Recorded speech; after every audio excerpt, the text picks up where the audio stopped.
आप सभी का स्वागत है हमारे चैनल नवेंदु क्लासेस हिंदी में। आज हम आपको बिहार बोर्ड 2012 के परीक्षा के भौतिकी के वस्तुनिष्ठ प्रश्नों का यहाँ पे आंसर जो है सिखाएंगे। मैं जो भी आंसर सिखाऊंगा उस क्वेश्चन का मैं सॉल्यूशन के साथ आंसर सिखाऊंगा, इसलिए आप कॉपी पेन लेकर भी साथ बैठ सकते हैं इस वीडियो को देखने।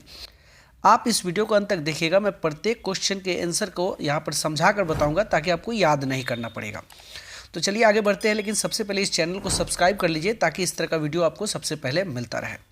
यहाँ पर क्वेश्चन नंबर 1 कहता है कि 1 statcoulomb is equal to dot dot dot coulomb. हम लोग पढ़े हैं कि 1 कुलाम बराबर होता है 3 × 10⁻9 ESU। तो 1 ESU बराबर हो जाएगा 1/3 × 10⁻9 कुलाम।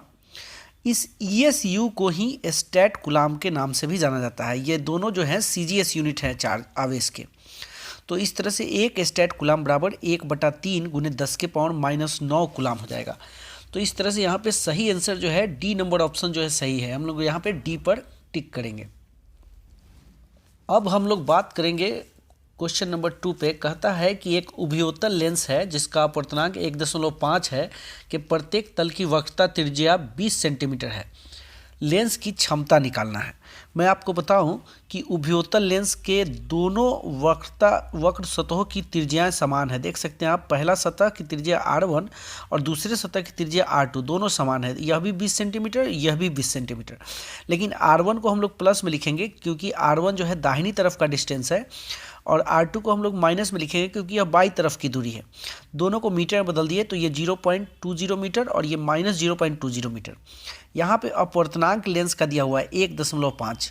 हम लोग लेंस मेकर्स फार्मूला पढ़े हुए हैं। 1/f = μ-1 × 1/r1 - 1/r2। म्यू के जगह पे हम लोग 1.5 रखेंगे, -1 × 1/0.20 -1/0.20 और माइनस है साथ में। ये माइनस माइनस यहाँ पे प्लस हो जाएगा। आप देख सकते हैं 1.5 में से 1 घटाएंगे तो 0.5 आएगा। तो ये 1/0.20 एंड प्लस 1/0.20 तो 2/0.20 होगा, जिसको सॉल्व करेंगे तो ये आएगा 5 डायोप्टर। ये जो आप वैल्यू निकाले हैं 1/f का निकाले हैं। हमसे प्रश्न में पूछा गया है कि लेंस की क्षमता या शक्ति निकाले। हम लोग पढ़े हुए लेंस की क्षमता फोकस दूरी के व्युत्क्रम को बोलते हैं, इसलिए लेंस की शक्ति अथवा क्षमता P बराबर 1/f, इसी का वैल्यू हम लोग को 5 आया है। तो यहाँ पे सही जवाब जो है ए नंबर ऑप्शन सही होगा। हम लोग ए नंबर ऑप्शन पे यहाँ पे टिक करेंगे।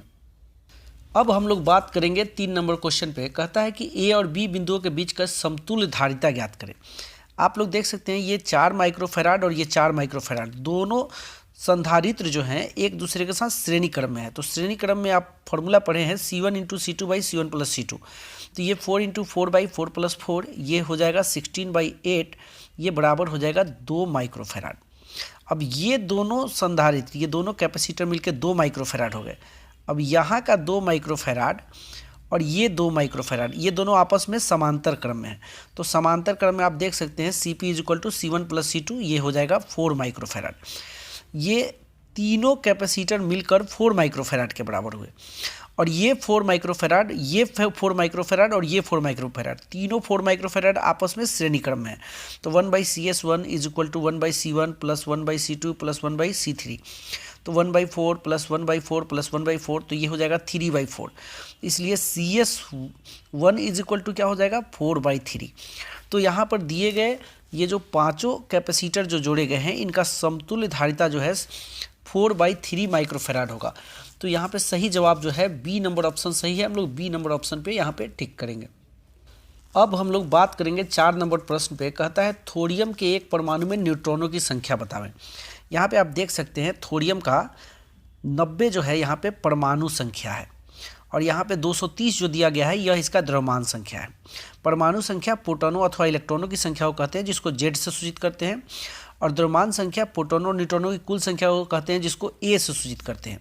तो A = हो जाएगा P + N, और P यानी प्रोटॉनों की संख्या को Z से सूचित करते हैं, तो P की जगह पे हम लोग Z लिखेंगे, तो Z + N। N = हो जाएगा A - Z। तो यहाँ पे देख सकते हैं A की जगह पे हम लोग 230 और Z के जगह पे 90 रखेंगे। तो इस तरह से थोरियम के एक परमाणु में न्यूट्रॉनों की संख्या जो होगी 140 होगी। तो दिए गए जो भी यहाँ पे विकल्प है उसमें से हम लोग बी नंबर विकल्प पे यहाँ पे क्लिक करेंगे। सही जवाब होगा बी 140। अब हम लोग बात करेंगे प्रश्न संख्या 5 पर। एक लौह चुंबकीय पदार्थ की चुंबकशीलता होती है। आप देख सकते हैं कि हमने एक फॉर्मूला पढ़ा था μr is equal to 1 plus chi M. किसी भी लौह चुंबकीय पदार्थ की जो चुंबकीय प्रवृत्ति होती है वो बहुत अधिक होती है। बहुत अधिक होने के कारण आपेक्षिक चुंबकशीलता जो होगी किसी लौह चुंबकीय पदार्थ की वो बहुत अधिक होगी। और लोहा के लिए इसका मान 1000 से लेकर 2 लाख के बीच होता है। एक शुद्ध लोहा, एक बहुत प्योर लोहा के लिए इसका वैल्यू 2 लाख के करीब होता है।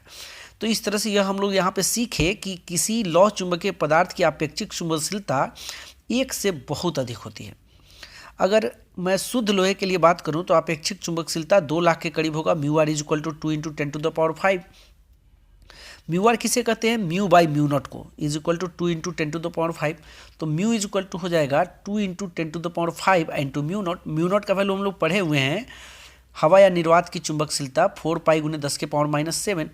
अगर यहाँ पे 4 है, पाई का वैल्यू 3.14 ना मानकर अगर हम लोग 3 भी मान लेते हैं तो 4 तिया 12 दूनी 24 हो जाएगा। ये 10⁻5 और 10⁻⁻7 ये हो जाएगा 10⁻⁻2।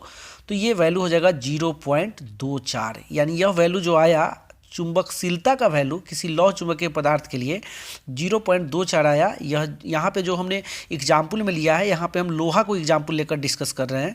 लोहा जो कि एक लौह चुंबकीय पदार्थ है, उसके लिए हम लोगों को चुंबकशीलता का वैल्यू 0.24 आया, जो कि 1 से छोटा है। तो यहाँ पे हम लोगों ने सीखा क्या? किसी लौह चुंबकीय पदार्थ की आपेक्षिक चुंबकशीलता 1 से बहुत बड़ी होती है, लेकिन किसी लौह चुंबकीय पदार्थ की चुंबकशीलता जो है 1 से छोटी होती है। तो यहाँ पे सही जवाब जो है सी नंबर विकल्प जो है सही है। हम लोग सी पर यहाँ पर टिक करेंगे। अब हम लोग बात करेंगे 6 नंबर क्वेश्चन पे। कहता है कि एक प्रत्यावर्ती धारा का शिखर वोल्टता 440 वोल्ट है, इसकी आभासी वोल्टता है। आप देख सकते हैं यहाँ पे शिखर वोल्टता E0 से सूचित करते हैं, 440 वोल्ट दिया हुआ है। इसका आभासी वोल्टता निकालना है। आरएमएस वोल्टेज को ही आभासी वोल्टेज या प्रभावी वोल्टेज कहते हैं, यही हम लोग को निकालना है। तो हम लोग फॉर्मूला पढ़े हुए हैं, ERMS इज इक्वल टू होता है E0/√2। तो E0 का वैल्यू यहाँ पे पीक वैल्यू यानी शीर्ष मान वोल्टेज का दिया हुआ है 440/√2। ये लिख सकते हैं हम लोग 220 इंटू 2/√2। √2 से ये √2 टाइम्स कैंसिल हो जाएगा। तो आभासी वोल्टता या प्रभावी वोल्टता या आरएमएस वोल्टेज जो है प्रत्यावर्ती धारा का यहाँ पे 220√2 वोल्ट होगा। तो यहाँ पे सही ऑप्शन जो है सी नंबर विकल्प जो है सही है। हम लोग यहाँ पे सी पर टिक करेंगे।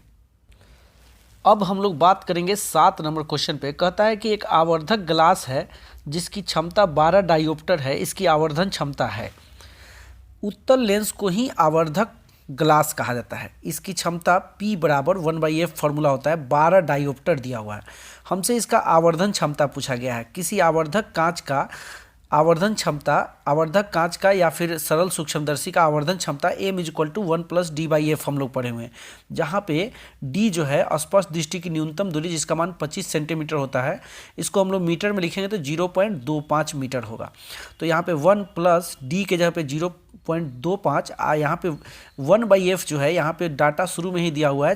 शक्ति जो क्षमता जो दिया हुआ है लेंस का, उसी का वैल्यू 1/f के बराबर होता है, जो कि 12 डायोप्टर दिया हुआ है।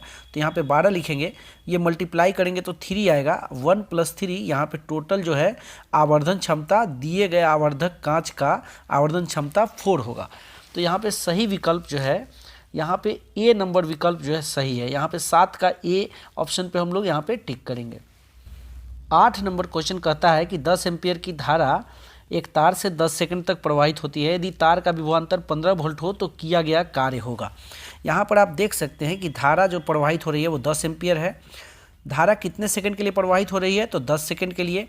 और तार के सिरों का विभवांतर 15 वोल्ट है। तो हम लोग पढ़े हुए हैं कि तार में उत्पन्न ऊष्मा या तार से धारा प्रवाहित होने में किया गया कार्य, उसका फॉर्मूला W = VIT। यहाँ पे V वोल्टेज 15 लिख देंगे, I जो है धारा 10 लिखेंगे और T समय 10 लिखेंगे। ये टोटल जो है किया गया कार्य जो है 1500 जूल होगा। तो यहाँ पे सही विकल्प जो है C नंबर है। C नंबर विकल्प पे हम लोग यहाँ पे टिक करेंगे। अब हम लोग बात करेंगे 9 नंबर प्रश्न पे। कहता है कि चित्र में दिखाया गया लॉजिक गेट है। आप यहाँ पर देख सकते हैं जितने भी मूल लॉजिक गेट हैं, तीनों मूल लॉजिक गेटों का हमने यहाँ पे आपको चित्र प्रस्तुत किया है। यह एंड गेट है, यह और गेट है और यह नॉट गेट है। आप इन तीनों चित्रों को देखकर खुद समझ जाएंगे कि दिया गया लॉजिक गेट जो है एंड गेट है, दिया गया लॉजिक गेट एंड गेट है। तो यहाँ पे सही विकल्प जो है डी नंबर है, डी नंबर विकल्प पे हम लोग यहाँ पे टिक करेंगे। अब हम लोग बात करेंगे 10 नंबर क्वेश्चन पे। कहता है निर्वात से 6000 एंगस्ट्रम तरंगदैर्घ्य का एक वर्णी प्रकाश 1.5 अपवर्तनांक वाले एक माध्यम में प्रवेश करता है। माध्यम में इसका तरंगदैर्घ्य होगा। प्रकाश जो है उसका तरंगदैर्घ्य देख सकते हैं आप लोग, दिया हुआ है 6000 एंगस्ट्रम है। इसको हम लोग एंगस्ट्रम 10⁻⁻10 को बोलते हैं। तो यहाँ पे ये हो जाएगा 6 × 10⁻7 मीटर। यह जो प्रकाश है इसका तरंगदैर्घ्य निर्वात में 6 × 10⁻7 मीटर है। निर्वात या हवा में प्रकाश की चाल हम लोग जानते हैं 3 × 10⁸ मीटर पर सेकेंड। एक फार्मूला हम लोग पढ़े हुए हैं V = N लैम्डा। तो इसको हम लोग C = N लैम्डा भी लिख सकते हैं। तो N जो है, जहाँ पे N आवृत्ति बोलते हैं, N = हो जाएगा C/λ। C का वैल्यू यहाँ पे 3 × 10⁸ और लेम्डा जो है प्रश्न में दिया हुआ है, उसका वैल्यू यहाँ डालेंगे तो दिए गए प्रकाश की आवृत्ति का वैल्यू आएगा 1/2 × 10⁻15 हर्ट्ज। हम लोग जानते हैं कि अगर प्रकाश एक माध्यम से दूसरे माध्यम में प्रवेश करती है तो उस प्रकाश के वेग में परिवर्तन होता है, उसके तरंगदैर्घ्य में परिवर्तन होता है, लेकिन उसके आवृत्ति में कोई परिवर्तन नहीं होता है।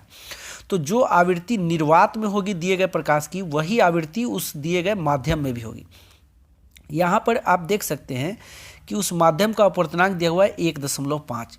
हम लोग एक फॉर्मूला पढ़े हुए हैं μ = C/V, जहाँ C जो है हवा या निर्वात का में प्रकाश का वेग है और V जो है माध्यम में प्रकाश का वेग है। तो V = फार्मूला हो जाएगा C/μ। तो देख सकते हैं आप C के जगह पे हम लोग लिखेंगे 3 × 10⁸। आप यहाँ पे μ के जगह पर 1.5, तो V का वैल्यू आएगा 2 × 10⁸ मीटर पर सेकेंड। हवा या निर्वात में जिस प्रकाश दिए गए प्रकाश का वेग 3 × 10⁸ मीटर पर सेकेंड था, उसका इस दिए गए माध्यम में वेग जो है 2 × 10⁸ मीटर पर सेकेंड आया। आवृत्ति जितना हवा या निर्वात में होगी वही आवृत्ति यहाँ पर भी होगी। आप देख सकते हैं वही वैल्यू हमने आवृत्ति का यहाँ भी लिख दिया है। यहाँ भी 1/2 × 10⁻15 हर्ट्ज, यहाँ भी 1/2 × 10⁻15 हर्ट्ज। तो अगर यहाँ का वेग मालूम चल गया, यहाँ की आवृत्ति पता है, तो हम लोग यहाँ का तरंगदैर्घ्य निकाल सकते हैं। तरंगदैर्घ्य का फॉर्मूला λ = V/N। V के जगह पे इस माध्यम का वेग और यहाँ पे आवृत्ति हम लोग रखेंगे और यहाँ पे इसको कैलकुलेट करेंगे तो ये आएगा 4000 एंगस्ट्रम। तो यहाँ पे इस तरह से यहाँ पे सही जवाब जो होगा, दिए गए जो भी विकल्प है उनमें सही जवाब ए नंबर होगा। ए ऑप्शन पे हम लोग, ए विकल्प पे हम लोग यहाँ पे टिक करेंगे। तो इस तरह से हमने आपको 2012 के बिहार बोर्ड के फिजिक्स के भौतिकी के ऑब्जेक्टिव का यहाँ पे आंसर सॉल्यूशन के साथ सिखाया। फिर मिलेंगे अगले वीडियो में इसी तरह की किसी नई जानकारी के साथ। पहली बार चैनल पे है तो चैनल को सब्सक्राइब कीजिए।